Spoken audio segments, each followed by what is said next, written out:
Hi there, this is Chris from MoneyHub, and this video looks at the free $521 government money contribution that you can get every year for contributing to KiwiSaver.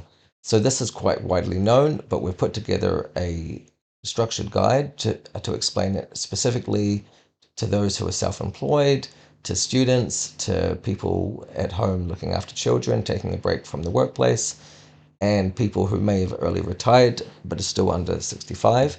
What we see is a lot of people not contributing to KiwiSaver. We think that that's a shame because of the fact that the government does pay you its money to put in your money, and it's not as if there's a big fish hook here or any kind of catches. If you put in around $1,000, you will get $500 every year, and that is guaranteed. It's just the fact that people seem to think, and that's fine, that they can manage their money better or there's other things to focus on. That is no issue. We're not saying that's wrong. It's just that if you are feeling like you want to be in KiwiSaver, and you've got spare money and you are investing, there's very few returns that are guaranteed like this is, where you effectively put in $1,000 and you get a $500 return. I've simplified the numbers, but that's how it works. So what I'm going to do is just walk through the guide. And as I said, it's the first of its kind. We want to be very specific to the fact that this is a very high yield type of return, and it's guaranteed for every year that you contribute. And what's very clear is that a lot of people probably don't, and sadly miss out on this free money. Now, we know that the free money adds up over time. We've seen that in the graphs below, which I'll take you through in the tables. And so it's really important just to be able to visualize that, and that should help you understand the significance of this further. We have done a rough calculation, and we think the number of people not contributing to KiwiSaver but are still members per year times the lost amount, which is $521 per person, should they all have fully contributed their minimum, to get the maximum government contribution, would be around $850 million. So it is a significant amount of money, and we just want to explain how you can get it, and then you don't have to think about it going forward. So who is eligible to get this government money for making these $1,000 contributions?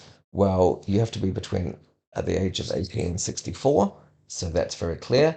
And you have to be in New Zealand, and you must actively contribute to KiwiSaver throughout the year. Now that's loosely defined. You don't have to, put in anything more than one transaction for $1,000, or even if you put in $100, you'll still be matched by $50. It's just that that's the maximum is the 1042, which I'll get to specifically in a second. So what we've said is, don't worry if you're only eligible for part of the year. Say, for example, you turn 18 halfway through the July 1st to June 30th. The government will sort you out there, so you will be granted the proportional benefit from this free money that they give to people who contribute the minimum. Now, with regards to our views here, we are incredibly positive towards a KiwiSaver.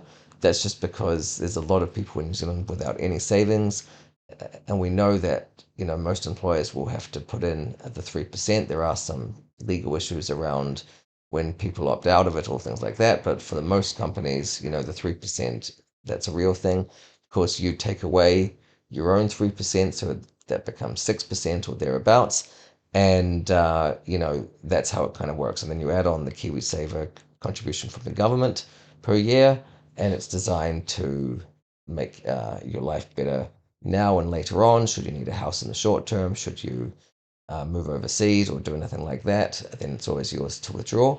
But the reality is, few people make the most of it, and we just want to, but we're not asking for everybody to consider maximizing the contributions. We just want people to make the minimum so that they can get these long-term returns without missing out on anything in the short term.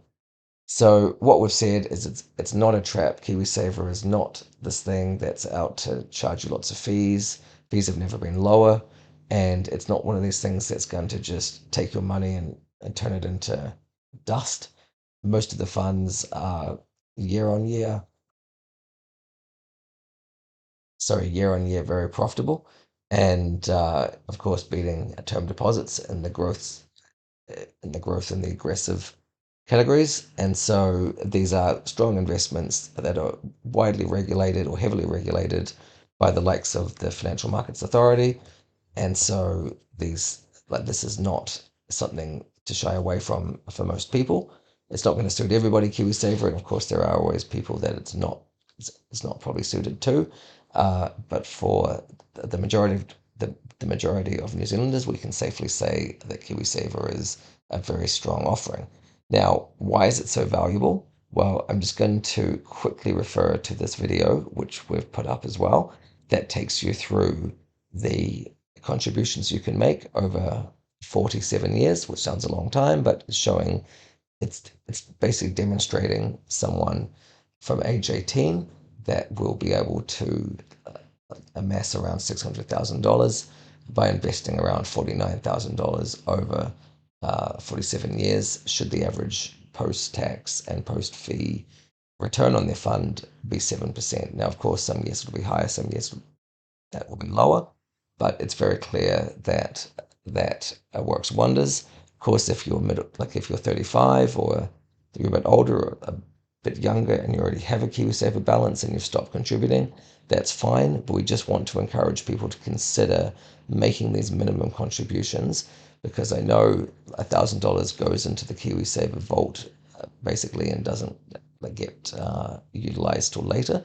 But it's just that the government will top that up by 50%.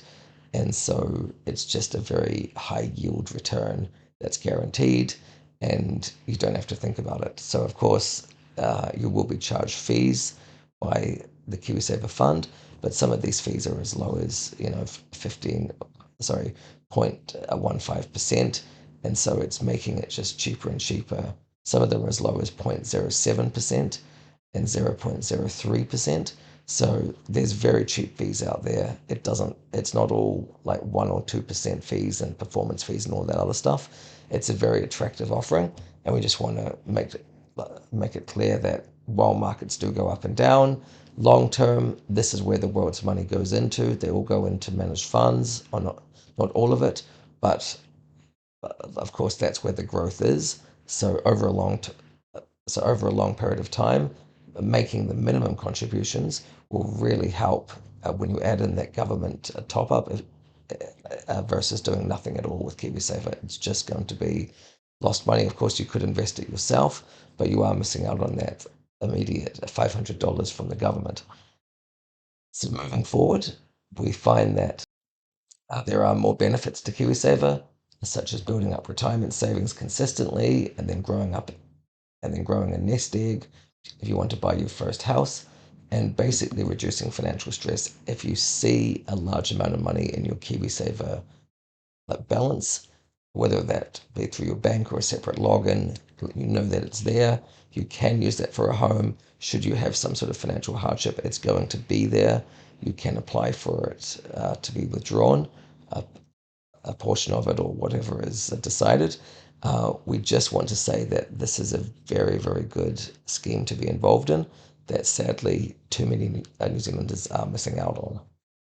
Just moving forward beyond this, we've got some example testimonials here from people who find that using this government contribution really helps them in the long run. And some of them are just, short-term wins, but it's just having that extra tailwind of money come into their account or to their fund really helps them. And of course, these examples relate to first-time home buyers, freelancers, students, and like new graduates, and all sorts of that. It's basically a wide cross-section of people. And then finally, we've covered frequently asked questions.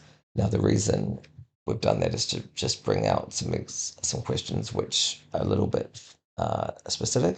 We haven't covered everything. If you do have a question, please let us know in the comments below, because we want to make our guides as comprehensive as possible. So it's really helpful when people do ask. And then finally, what are the next steps to take? This is the most important, and not miss out on this government money. Well, the first step really is start now, because there's so much to gain from this. And It's just the law of compounding interest and compounding returns. The fact is, you will need to make the sacrifice of around $1,000 to maximize the government contribution of around $500. Of course, if you decide to put in $500, the government will match you $250. But $1,000 is the around $1,042. That is the maximum that you can contribute. With regards to why people don't contribute, we know there's lots of reasons, but we're just saying consistently here, there's no catch to this whatsoever. Yes, your money will stay in KiwiSaver.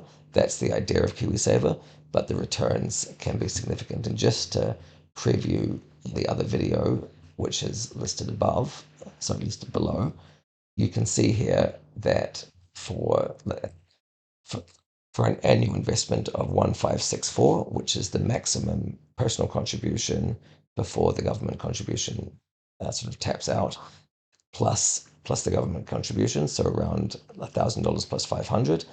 And if you were to get a 7% return for 47 years, so this would be someone who's going from age 18 to age 65, they continue to make that every year. Then, over time, uh, by the time they turn 60, they'll be left with $595,000 from a contribution of $73,000, but actually just around 50,000, 49 to $50,000 of that was from their own money. The rest of it was from the government. So it does show you that these returns can be significant. You can see it in the tables. And even if you were to contribute for 15 years or 10 years, say you graduated, or say you start studying, or leave school at leave school at 18, and basically save for a house for 12 years, or decide to buy a house at age 30, then if we calculate that using the same assumptions, you'll have $31,000. Now that may sound a lot less than, 595,000. $595,000, but that's just because of the law of compounding returns. So thank you very much for watching. Sorry about my voice, and I just really wanted to make this clear because we're going to put more resources out there and share this within New Zealand students, and also with self-employed people. And it's our interest to just make sure that everyone understands this as clearly as possible. Thank you very much.